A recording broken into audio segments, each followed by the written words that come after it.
परीक्षा पे चर्चा के मंच पर आप सभी का स्वागत है।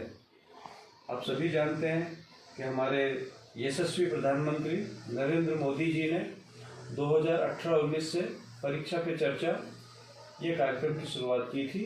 उस समय हमारे देश की एचआरडी मिनिस्टर थी स्मृति ईरानी। देश के विभिन्न भागों से, क्षेत्रों से अलग अलग विद्यार्थियों ने अपने मन में उठ रहे प्रश्नों को प्रधानमंत्री मोदी तक पहुंचाए थे। तब से लेकर आज तक हर वर्ष आदरणीय प्रधानमंत्री नरेंद्र मोदी जी परीक्षा पे चर्चा एक कार्यक्रम विद्यार्थियों के लिए आयोजित करते हैं। मेरा पहला सवाल है, जिसका जो भी विद्यार्थी उत्तर देना चाहे वो अपना हाथ ऊपर करेगा और तुरंत इसका उत्तर देगा। परीक्षा को लेकर आखिर आप घबराते क्यों?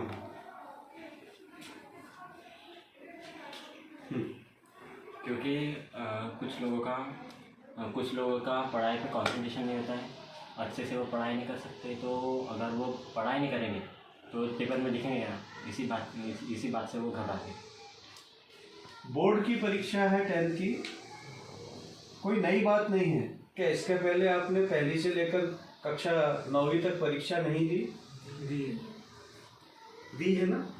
तो फिर 10वीं में अचानक क्यों डर? क्योंकि हमारे मन में ये मतलब खौफ बैठाया जाता है कि 10वीं का साल है, अच्छे से पढ़ाई करो। ये एक ऐसा कि ये एक आखिरी ऐसे परीक्षा है, इसके बाद तुम्हें मतलब ये बहुत फोर्स किया जाता है इसके लिए, अच्छे से पढ़ाई करो, ये नहीं करोगे तो तुम आगे कुछ नहीं कर सकते ज़िंदगी में। इसी बात से मोदी जी का ये कहना, परीक्षा को परीक्षा महोत्सव के रूप में लो, इससे आप क्या अर्थ लगाते हैं? परीक्षा को एक उत्सव समझिए और इसके लिए हम जैसे हर उत्सव में पूरी तैयारी करते हैं, उसी तरह परीक्षा महोत्सव के लिए पूरी तैयारी करिए पढ़ाई करके। Very good. जैसे हम महोत्सव में कोई भी आता है तो हम डरते नहीं है, लेकिन परीक्षा जब आती है तो उसके नाम से जो बच्चे होते हैं वो घबराते हैं। इसलिए परीक्षा एक महोत्सव के रूप से मनाना चाहिए, क्योंकि हमें उससे घबराना नहीं चाहिए परीक्षा से। आपको ऐसा नहीं लगता कि जैसे बाकी के महोत्सव है, चाहे वो दीपावली महोत्सव है, गणेश महोत्सव या दुर्गा महोत्सव है, उस दौरान हमारे अंदर उत्साह और उमंग बहुत ज़्यादा होती है, किंतु परीक्षा के मौसम में हमारे अंदर कहीं ना कहीं एक डर सा बैठ जाता है, या हमारे अंदर एक निराशा का जो भाव है वो पैदा हो जाता है कि पता नहीं परीक्षा कैसी होगी, पता नहीं मैं ठीक नंबर ले पाऊंगा या नहीं ले पाऊंगा। आखिर ऐसा क्यों होता है?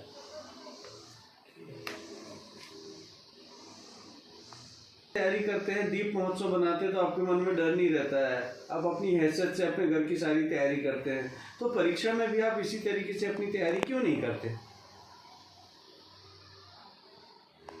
क्या दीपावली की तैयारी हम दीपावली के दिन ही करते हैं? दीपावली की तैयारी लगभग हर घर में 1 महीने पहले से शुरू हो जाती है। उसी तरीके से यदि हम परीक्षा की तैयारी भी दीपावली की तर्ज पर 1 महीने पहले से करें उत्साह और उमंग के साथ, तो मुझे नहीं लगता परीक्षा का जो डर है या एग्जाम फोबिया है वो आपको कहीं भी नीचे लाएगा। आप सहमत हैं इससे? क्या विचार है आपके? अब आपको कैसा लग रहा है? आपकी 27 फेब से परीक्षा है, 27 फरवरी से परीक्षा है, और ठीक उसके 1 महीने पहले परीक्षा पे चर्चा इस कार्यक्रम का आयोजन है। तो इससे आप क्या अनुमान लगा रहे हैं? आपकी उल्टी गिनती शुरू हो जानी चाहिए तैयारियों की, डर की नहीं। किस तरीके की प्लानिंग की है आपने? हर सब्जेक्ट को रोज पढ़ना है, कभी भी कोई सब्जेक्ट को लीव नहीं करना है, और हर एक सब्जेक्ट को पर्टिकुलर टाइम देके पढ़ना है और बीच बीच में गैप देके पढ़ना है। लिए जो हम तैयारी करते हैं उसमें स्टडी टेबल पर बैठने के पहले हमें क्या करना चाहिए? हमें कंसंट्रेशन लगाना चाहिए कि आज हम मतलब बैठने से पहले क्या करेंगे। कम से कम 2 मिनट का मेडिटेशन, अपने दिमाग से पूरी बातें वगैरह, मोबाइल वगैरह सब का ख्याल निकाल देना चाहिए, और सिर्फ फोकस करना चाहिए कि हमें इस टाइम में क्या करना है। वो 2 घंटे, 3 घंटे, 1 घंटा हमें इस पर्टिकुलर आप इसमें क्या कहना चाहेंगे? हमें जितना पढ़ना है उतना ही रखना चाहिए टेबल पे। हाँ। अगर हम ज़्यादा रखेंगे तो हमारी पढ़ने की इच्छा नहीं होती। Very good. और फिर हम पढ़ नहीं पाते और कुछ याद भी नहीं रहता ज़्यादा दिखने से। पर अगर हम एक एक बुक को अच्छे से पढ़ेंगे तो याद होता है। क्या आप इस बात से सहमत हैं कि सिंगल सिटिंग बैठने से मिनिमम 40 से 50 मिनट की सिंगल सिटिंग अगर हम बैठकर पढ़ते हैं तो पढ़ाई ज़्यादा अच्छी होती है? हाँ। बीच बीच में ना उठकर 40 से 50 मिनट के बाद ब्रेक लेना चाहिए। हाँ। उससे हमारे दिमाग को आराम मिलता है हाँ। और पढ़ने की और इच्छा बढ़ती है। पर कुछ विद्यार्थी लगातार उठते हैं, फिर ढूंढते हैं, फिर बैठते हैं, फिर उठते हैं। इसको आप कहाँ तक सही मानते हैं? एक गलत है, क्योंकि कंसंट्रेशन ऐसे विचलित नहीं होना चाहिए स्टडी से। तो आपका क्या क्या कहना है? आप किस तरीके से पढ़ने बैठते हैं? मैं मतलब 1 घंटा पढ़ता हूँ, फिर 5-10 मिनट का फिर पढ़ता हूँ। आप दोनों कुछ नहीं कह रहे हो कि आप अभी से घबराए हुए हो? अगर आप घबराए हुए हो तो अपने अंदर का डर निकाल दीजिए, क्योंकि साल भर आपने कुछ ना कुछ मेहनत तो की है, और जब साल भर आपने मेहनत की है तो अपनी सारी मेहनत को आपको केंद्रित करते हुए अंतिम 30 दिन में अपनी पूरी तैयारी करनी। आप इस चीज से सहमत हैं? आप में से कितने विद्यार्थी इस चीज से सहमत है कि हमें कम से कम 10 सैंपल पेपर अपने बलबूते पे घर में सॉल्व करना चाहिए? सभी विद्यार्थी पूरी तरीके से सहमत हैं। इससे आपको क्या फायदा मिलता है यदि आप 10 सॉल्व पेपर करते हैं और उसके बाद एक अनसॉल्व पेपर अगर आप सॉल्व करते हैं?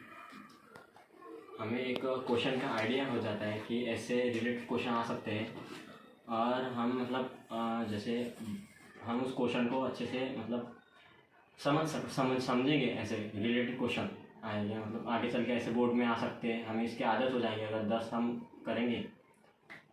मेरा अंतिम सवाल है आप सभी से, क्या 27 जनवरी को ठीक 11 बजे प्रधानमंत्री मोदी के द्वारा संबोधित परीक्षा पे चर्चा का आप बेसब्री से इंतजार करेंगे? हाँ।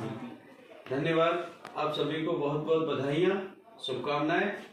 आप परीक्षा की तैयारी सही तरीके से करेंगे तो निश्चित तौर पर आप सफलता भी आपको बहुत सुंदर मिलेगी। धन्यवाद।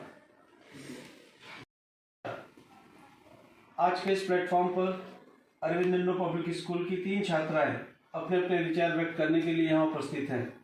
आइए सबसे पहले जानते हैं अंजलि परीक्षा पे चर्चा के संदर्भ में क्या कहना चाहती है। परीक्षा पे चर्चा के बारे में मैं ये बताना चाहती हूँ कि जब परीक्षा होती है हमें बहुत डर लगता है और दिल की धड़कन तेज हो जाती है। और चाहेंगी? मुझे मेरे मन में एक सवाल है, मैं जानना चाहती हूँ कि बोर्ड का नाम सुनकर सभी पेरेंट्स इतने क्यों डर जाते हैं और बच्चे भी क्यों इतना डर जाते हैं, क्योंकि जब 1st to 9th की जब एग्ज़ाम्स होती है तो पेरेंट्स इतने सीरियस नहीं रहते, फिर 10th की एग्ज़ाम में क्यों सीरियस रहते हैं? इस संदर्भ में आपका क्या कहना है? मेरा ये कहना है कि जो पेरेंट्स हैं वो लोग सभी पेरेंट्स एक समान नहीं रहते। सभी मतलब इस दुनिया में सभी के माँ बाप अलग अलग विचार, हर व्यक्ति की अपनी अपनी सोच होती है। तो जिस तरह अगर ये श्रेयसी जैसे बात कर रही है कि हमारे पेरेंट्स हम पर दबाव कैसे डालते हैं, तो ऐसा सभी विद्यार्थी नहीं कह सकते कि उनके माँ बाप उन पर दबाव डालते हैं। मैं ऐसा बिल्कुल नहीं सोचती हूँ, क्योंकि हर विद्यार्थी चाहता है कि उसे अच्छे अंक मिले और वो अपने माँ बाप का नाम रोशन करे। हर माँ बाप अपने बच्चों का जीवन अच्छा बनाना चाहते हैं। तो ये सोच बच्चों में होनी चाहिए कि उन्हें पढ़ाई करके अपने माँ बाप का नाम रोशन करना है, और माँ बाप ने भी इतना मतलब बच्चों पर तनाव नहीं डालना चाहिए कि वह ज़्यादा पढ़ाई करें। तो मेरा एक मानना है कि माँ बाप ने बच्चों पर ज़्यादा जोर नहीं डालना चाहिए। और एक सवाल है मेरा आपसे कि जैसे अभी इन्होंने कहा कि माँ बाप बच्चों पर प्रेशर डालते हैं, तो सीरियस क्यों हो जाते हैं? 9th तक के तो नहीं होते। हाँ, तो सीरियस हो जाते हैं, तो बच्चे भी सीरियस होते हैं। तो इतना तनाव क्यों होता है बच्चों के मन में, इतना डर क्यों होता है कि 10th की बोर्ड एग्ज़ाम आ रही होती है? क्या 10th की बोर्ड एग्ज़ाम इतनी टफ होती है? आपके मन में जो सवाल है उसका सही उत्तर यही है कि कोई भी परीक्षा ही होती है। सिर्फ हमने बोर्ड की परीक्षा को एक हवा बना दिया है कि बोर्ड की परीक्षा बहुत टफ होती है, बोर्ड की परीक्षा ऐसी होती है वैसी होती है। तो उस डर को आपको निकालना होगा। जब आज तक आप डरे नहीं और आपने कक्षा पहली से लेकर 9 तक का सफल सफर पूरा किया है, तो निश्चित तौर पर बोर्ड की परीक्षा में भी आप अच्छा प्रदर्शन करेंगे। मुझे आप लोगों पर पूरा विश्वास है और मैं सिर्फ ये कहना चाहता हूँ कि आप अपना सारा ध्यान परीक्षा की तैयारी में जुटाइए। निश्चित तौर पर आप अच्छे नंबर लेकर परीक्षा उत्तीर्ण करेंगे। आप सभी को शुभकामनाएं। छात्र हूँ, अरविंद इंडो पब्लिक स्कूल में पढ़ती हूँ। मैं आज परीक्षा पे चर्चा के बारे में अपने विचार स्पष्ट करना चाहती हूँ। परीक्षा नाम सुनकर ही हमें डर लगने लगता है, दिल की धड़कनें तेज़ हो जाती है। हम सभी विद्यार्थी हमारे आदरणीय प्रधानमंत्री श्री नरेंद्र मोदी जी का दिल से अभिनंदन करती हूँ। उन्होंने परीक्षा पे चर्चा के माध्यम से हमारा परीक्षा को लेकर डर समाप्त कर दिया है। हमें नया विश्वास मिला। सचमुच बोर्ड की परीक्षा नहीं, एक महोत्सव होता है। हमारे पूरा आत्मविश्वास है। हम परीक्षा के महोत्सव की तैयारी में जुट गए हैं। निश्चित तौर पर अच्छा परिणाम लाएंगे।